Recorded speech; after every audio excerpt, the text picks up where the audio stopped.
Mesdames et messieurs, je vous salue. Et nous sommes encore dans la rubrique Let's Talk Green pour parler du verre, de l'écologie, de l'entrepreneuriat et autres.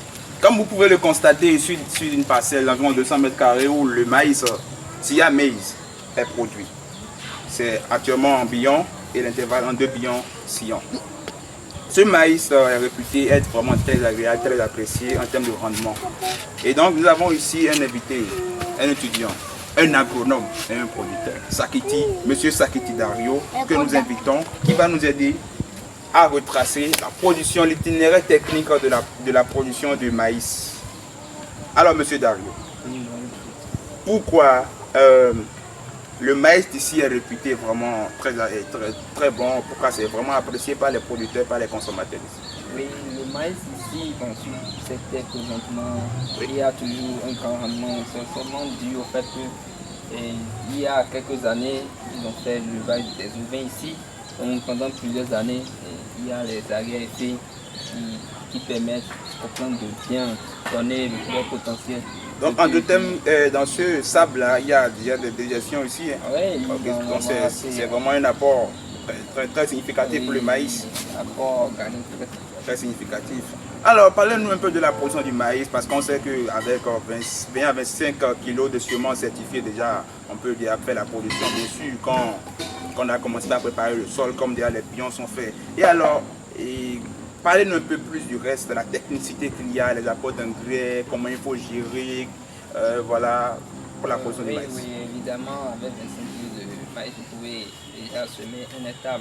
Pour la production de maïs, il faut d'abord préparer le sol. Il y a les phases de préparation. Jusqu'en billon, par exemple. Jusqu'en billon, comme ici. Si vous voulez, vous pouvez faire ça à terre plate. Vous n'êtes pas obligé de faire des billons. Okay. Et vous suivez un écartement de 80 à 50. Donc, entre les lignes, il doit y avoir 80. Et entre les plants, vous devez avoir 40. Si vous voulez mettre 2 graines par poquet, si vous voulez mettre, vous voulez avoir 2 plants par poquet. Si vous voulez avoir un plant par poquet, là vous devez faire 80 et 20 entre les plants. Okay. Après l'écartement, vous semez votre maïs. Après 15 jours, vous devez faire le premier saccage, vous devez nettoyer de son entretien. Et à ce moment, vous pouvez apporter le NPK.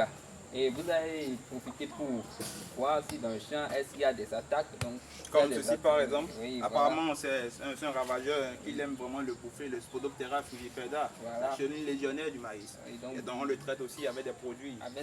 Et bio ou bien chimiques. Bon, si vous voulez, vous pouvez utiliser chimique. Si vous n'êtes pas dans l'agriculture biologique. Mais si vous êtes dans l'agriculture biologique, vous êtes obligé d'utiliser des produits biologiques, bien sûr. Ok. On continue avec la production. Donc après les 15 jours, on a apporté peut-être, je ne sais pas quel type d'engrais on apporte déjà. Le NPK à 100 kg. À 100 kg. Oui, après, quel est le deuxième entretien? Maintenant, après 41 jours, vous devez faire un autre entretien.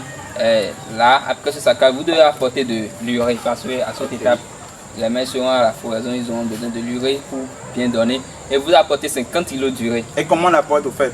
C'est pas poqué, c'est à la volée. Bon, c'est que la volée, ce n'est plus dedans, mais comment on l'apporte?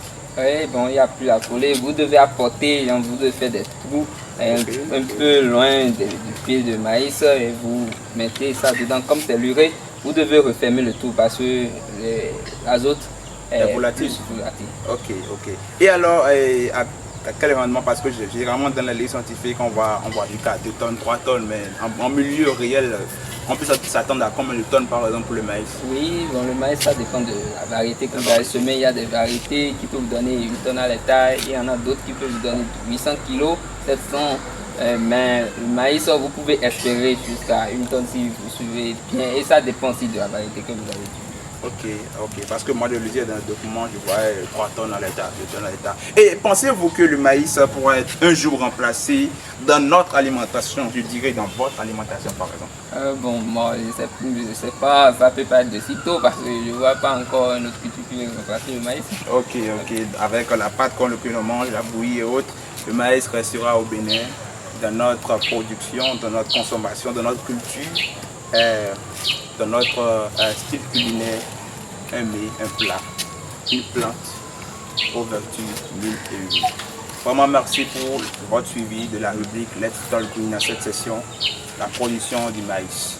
Et donc, sur ce, je vous dirai À très bientôt.